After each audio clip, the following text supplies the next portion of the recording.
नमस्कार। आकाशवाणी से विश्व दर्पण के साथ मैं कनकलता।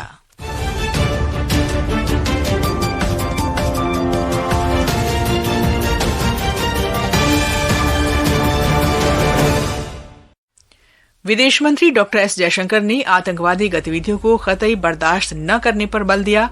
आतंकवादियों के खिलाफ प्रतिबंधों को लागू करने में दुनिया के दोहरे मानदंडों की आलोचना की। रूस 2030 तक बंद ईंधन चक्र वाली दुनिया की पहली परमाणु ऊर्जा प्रणाली शुरू करेगा। फलस्तीन के राष्ट्रपति ने हमास की निंदा की, कहा शांति योजना पर अमेरिका के साथ सहयोग करने को तैयार। अमेरिका के राष्ट्रपति डोनाल्ड ट्रंप ने टिकटॉक को अमेरिकी स्वामित्व में रखने की अनुमति देने वाले कार्यकारी आदेश पर हस्ताक्षर किए और एशिया कप 2020 क्रिकेट में पाकिस्तान ने बांग्लादेश को हराकर फाइनल में प्रवेश किया। खिताबी मुकाबला भारत के साथ। अब समाचार विस्तार से। विदेश मंत्री डॉक्टर एस जयशंकर ने कहा है कि आतंकवाद से लड़ने वाले वास्तव में अंतर्राष्ट्रीय समुदाय की सेवा कर रहे हैं। न्यूयॉर्क में G20 विदेश मंत्रियों की बैठक में ऑपरेशन सिंदूर के बारे में प्रस्तुति के दौरान डॉक्टर जयशंकर ने कहा कि आतंकवाद विकास और शांति के लिए खतरा है। विदेश मंत्री ने कहा कि आतंकियों के बीच व्यापक नेटवर्किंग को देखते हुए भी जो इससे निपटने के लिए संघर्ष करते हैं, वे समग्र रूप से अंतर्राष्ट्रीय समुदाय की व्यापक सेवा करते हैं। उन्होंने कहा कि विश्व को आतंकी गतिविधियों को कतई बर्दाश्त न करने की नीति पर अमल करना चाहिए। विदेश मंत्री ने प्रतिबंध लागू करने में विश्व के दोहरे मानदंडों की भी आलोचना की। उन्होंने कहा कि प्रतिबंधों से आपूर्ति और लॉजिस्टिक्स में बाधा होती है, लागत बढ़ती है और राष्ट्रों पर दबाव बनता है। डॉक्टर जयशंकर ने कहा कि आर्थिक रूप से नाजुक स्थिति में ऊर्जा और अन्य आवश्यक वस्तुओं को अधिक अनिश्चित बनाने से किसी का भला नहीं होगा। उन्होंने कहा कि ऊर्जा, खाद्य और उर्वरकों की कीमतें बढ़ने के कारण विशेष रूप से ग्लोबल साउथ बहुत प्रभावित हुआ है और शांति तथा विकास पर बुरा असर पड़ा है। डॉक्टर जयशंकर ने कहा कि भारत अंतर्राष्ट्रीय शांति और वैश्विक विकास के बीच सह संबंध पर ध्यान दे रहा है। उन्होंने सुझाव दिया कि अंतर्राष्ट्रीय समुदाय को शांति को प्रोत्साहन देने और बनाए रखने में ऐसे देशों का उपयोग करना चाहिए जो संघर्षों में विरोधी पक्ष को प्रभावित करने में सक्षम हो। विदेश मंत्री ने जटिल वैश्विक खतरों का समाधान करने में भी ऐसे देशों को शामिल करने के महत्व पर बल दिया। उन्होंने टिकाऊ विकास की बुनियाद के रूप में शांति सुदृढ़ करने तथा सभी के लिए अधिक सुरक्षित और न्यायोचित भविष्य की कुंजी के रूप में बहुध्रुवीय विश्व को बनाए रखने के लिए विदेश मंत्री डॉक्टर एस जयशंकर ने कहा है कि अनिश्चितता के दौर में भी दुनिया भर में आत्मनिर्भरता, प्रौद्योगिकी, बहुध्रुवीय और दक्षिण सहयोग मजबूत होगा। वे न्यूयॉर्क में ऑब्जर्वर रिसर्च फाउंडेशन की वार्षिक पैनल चर्चा को संबोधित कर रहे थे। डॉक्टर जयशंकर ने कहा कि एक वैश्विक कार्यबल का उदय समकालीन आवश्यकताओं के अनुरूप होगा। फलस्तीन के राष्ट्रपति महमूद अब्बास ने हमास की आलोचना की है। उन्होंने संयुक्त राष्ट्र के समर्थन वाली शांति योजना पर अमेरिका के राष्ट्रपति डोनाल्ड ट्रंप के साथ मिलकर काम करने की इच्छा व्यक्त की। संयुक्त राष्ट्र महासभा में शामिल होने से रोके जाने के बाद वीडियो के माध्यम से श्री अब्बास ने संबंधित भूमि पर फलस्तीन का दावा दोहराया।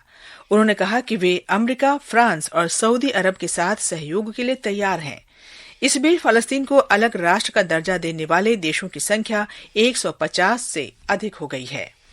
श्री अब्बास ने इजरायल को फलस्तीन की भूमि पर कब्जा न करने की चेतावनी दी, क्योंकि इसे संयुक्त राष्ट्र के समर्थन से द्विराष्ट्र समाधान खतरे में पड़ सकता है। विदेश मंत्रालय ने बताया है कि चाबहार बंदरगाह से 3 कंटेनरों में अफगानिस्तान के काबुल पहुंची राहत सामग्री कल वहां प्रशासन को सौंप दी जाएगी। अफगानिस्तान में हाल ही में आए भूकंप के मद्देनजर ये भारत की मानवीय सहायता का एक हिस्सा है। ये राहत सामग्री कल वहां प्रशासन को सौंपी गई। इसमें खाद्य पदार्थ, जल शोधन संयंत्र, प्रोटीन पाउडर, टीन शेड, बिस्तर, स्वच्छता किट, जल भंडारण टैंक, चिकित्सा सामग्री सहित अन्य राहत सामग्री भेजी गई है। विश्व दर्पण समाचार आकाशवाणी से प्रसारित किए जा रहे हैं। ताजा समाचार जानने के लिए आप हमारे social media handle @AIR news Hindi को फॉलो कर सकते हैं। विश्व दर्पण में आपका फिर स्वागत है। अमेरिका के राष्ट्रपति डोनाल्ड ट्रंप ने ब्रांडेड दवाओं के आयात पर 100% कर सहित नए शुल्क लगाने की घोषणा की है। जो कंपनियां अमेरिका में ऐसी दवाएं बनाएंगी, उन पर यह शुल्क नहीं लगेगा। हैवी ड्यूटी ट्रकों पर 25% और किचन तथा बाथरूम कैबिनेट पर 50% शुल्क लगाने की घोषणा की गई है। ये फैसला अमेरिकी उद्योगों को विदेशी उत्पादों की बाढ़ से बचाने के लिए किया गया है। गद्देदार फर्नीचर पर अगले सप्ताह से 30% शुल्क लगेगा। अमेरिकी कारोबारियों और चैम्बर ऑफ कॉमर्स ने ऐसे शुल्क का कड़ा विरोध करते हुए कहा कि अमेरिका मैक्सिको और कनाडा जैसे निकट सहयोगियों पर निर्भर है। उन्होंने चेतावनी दी है कि शुल्क बढ़ाने से लागत बढ़ जाएगी। इसके बावजूद ट्रंप का कहना है कि अमेरिका में नौकरियों और उद्योग को प्रोत्साहन देने के लिए ऐसे कदम आवश्यक हैं। अमेरिका के राष्ट्रपति डोनाल्ड ट्रंप ने एक कार्यकारी आदेश पर हस्ताक्षर किए हैं, जिसमें टिकटॉक को अमेरिका में जारी रखने की अनुमति मिल गई है। ये फैसला राष्ट्रीय सुरक्षा से जुड़ी चिंताओं को कम करने और इस लोकप्रिय ऐप पर अमेरिकी स्वामित्व का रास्ता साफ करने के लिए किया गया है। टिकटॉक पर चीनी कंपनी की अल्प हिस्सेदारी बनी रहेगी और अमेरिका के निवेशक एक नए संयुक्त उद्यम के अंतर्गत लगभग 80% हिस्सेदारी रखने वाले हैं।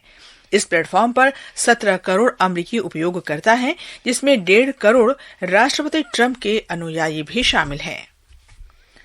राष्ट्रपति डोनाल्ड ट्रंप ने तुर्की के राष्ट्रपति रेसेप तैयब एर्दोआन से यूक्रेन में चल रहे युद्ध के बीच रूस से तेल खरीदना बंद करने का आग्रह किया है।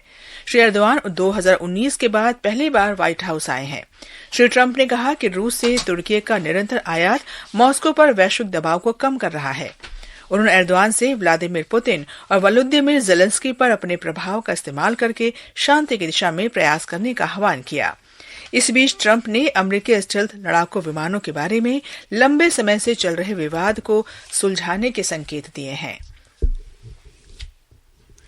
राष्ट्रपति व्लादिमीर पुतिन ने घोषणा की है कि रूस वर्ष 2030 तक विश्व की पहली परमाणु ऊर्जा प्रणाली शुरू करेगा, जो एक पुनर्चक्रित ईंधन इस्तेमाल करने वाली प्रणाली होगी। ये घोषणा उन्होंने वर्ल्ड एटॉमिक वीक फोरम में मॉस्को में की। पुतिन ने कहा कि प्रणाली 95% तक खर्च हो चुके ईंधन का पुनः उपयोग करेगी, जिससे रेडियोधर्मी कचरे में भारी कमी आएगी और यूरेनियम की मांग कम होगी। उन्होंने इसे रूस की सबसे गौरवपूर्ण वैज्ञानिक उपलब्धियों में से एक बताया। ये प्रणाली टॉम्स्क क्षेत्र में बनाई जाएगी। श्री पुतिन ने उल्यानोवस्क में एक नए अनुसंधान केंद्र में परीक्षण प्रयासों में शामिल होने के लिए अंतर्राष्ट्रीय वैज्ञानिकों को आमंत्रित किया। उन्होंने तकनीकी उपनिवेशवाद के प्रति रूस की अस्वीकृति पर जोर देते हुए कहा कि मॉस्को उच्च सुरक्षा और अप्रसार मानकों को बनाए रखते हुए देशों को स्वतंत्र परमाणु कार्यक्रम बनाने में मदद करता है।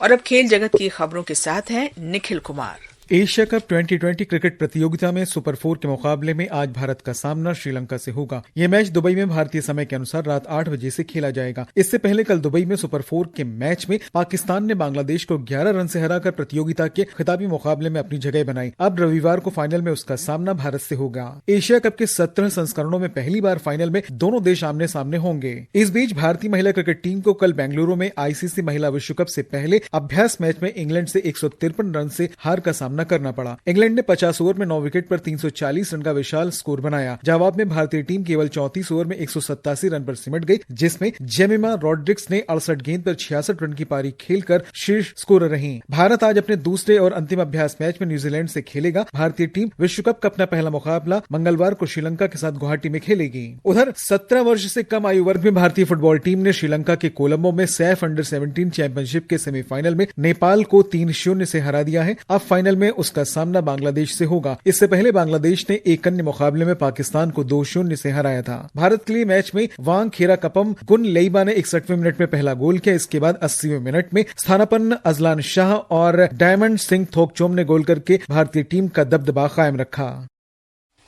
भारतीय वायुसेना ने 6 दशक की सेवा के बाद आज चंडीगढ़ में मिग 21 विमान को विदाई दी।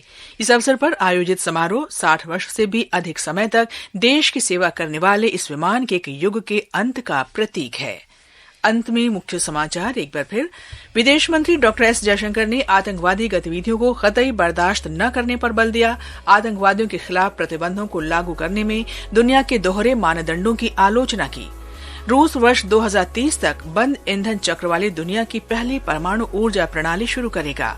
फलस्तीन के राष्ट्रपति ने हमास की निंदा की, कहा शांति योजना पर अमेरिका के साथ सहयोग करने को तैयार। अमेरिका के राष्ट्रपति ने टिकटॉक को अमेरिकी स्वामित्व में रखने की अनुमति देने वाले कार्यकारी आदेश पर हस्ताक्षर किए। इसके साथ ही विश्व दर्पण का ये अंक समाप्त हुआ। नमस्कार।